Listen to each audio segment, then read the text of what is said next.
Okay, magandang hapon po sa mga suki natin dyan. Nag-start na po ako magluto nitong calamares. Kuya, 2.25. Yan, 3.25 po yung calamares namin guys. Si ate napabili na, 25. Sa'yo ma'am, isa din? Yun. Ano yon? Pagkatapos ng ganun, pagkabili nyo, alis na kayo? Walang ganun. Oo, makipagkwentuhan muna kayo bago kayo lumayas. Shoutout po kila ate kung saan kayo papunta te. Taga Malaban. Shoutout dyan sa mga taga Malaban. Kayo kuya, taga saan kayo? Sa Halang pa pala to. Sa may Rosario? St. Francis Port. Dumayo dito para kumain lang ng harina. Hindi ko nakilala yung sasakyan nyo. Si ate, hindi ko nakilala te. 3 araw lang hindi kita nakita. Kalimutan ko na agad yung mukha ni ate. Ano bibili nyo? Sige, bumili na kayo dito. Uy, magtagakain ka ng calamares. Pampatibay ng relasyon to. Wala ka relasyon.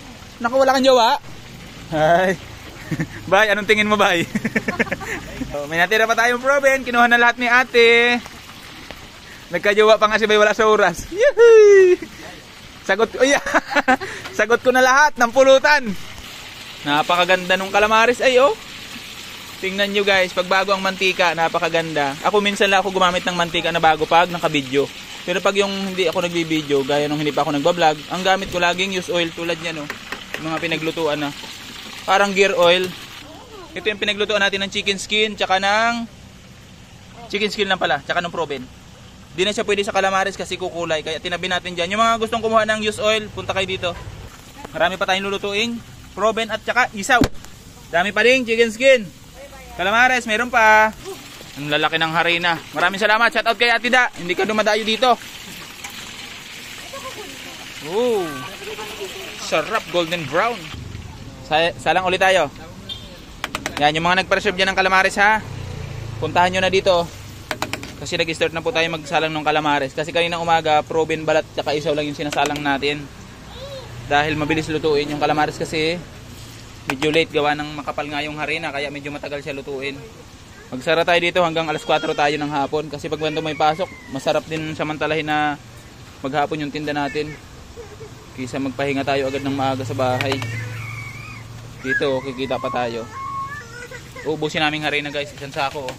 Sila ate, nakauna na 150. Thank you very much kuya. Shout out. Salamat. Ano po? Calamares. 3.25 po yan. 50 pesos. 50 pesos. Take out po, dine in. Take out po. Saan po dadalhin? Sa bahay. Kakainin po. Kuha ka na. Ano po ang suka nyo? Spicy hot? Kahit ano. Hot and spicy na lang. Pareho na. Ano po? 3.25 bali 6.50. Shoutout kay sir. Kakain din ng harina dito sa atin. Si sir na magbalot para may karapatan siyang pumili. Gusto mo sir, antayin mo to. So yun, hanggang hapon tuloy-tuloy pa rin ang pagdating sa mga pagpunta dito sa ating harinahan. Ano sa inyo? Balat? Meron. Ayun sa kabila. Ayaw mo nitong harina? Ayaw ni atin ng harina. Hahanguin na ulit. Bawat hangong ubos. Yun. Pili ka na kuya. Piliin mo yung malalaki. Yan. Dalawa ya. Dalawang gitna. Sarap pag bago yung mantika.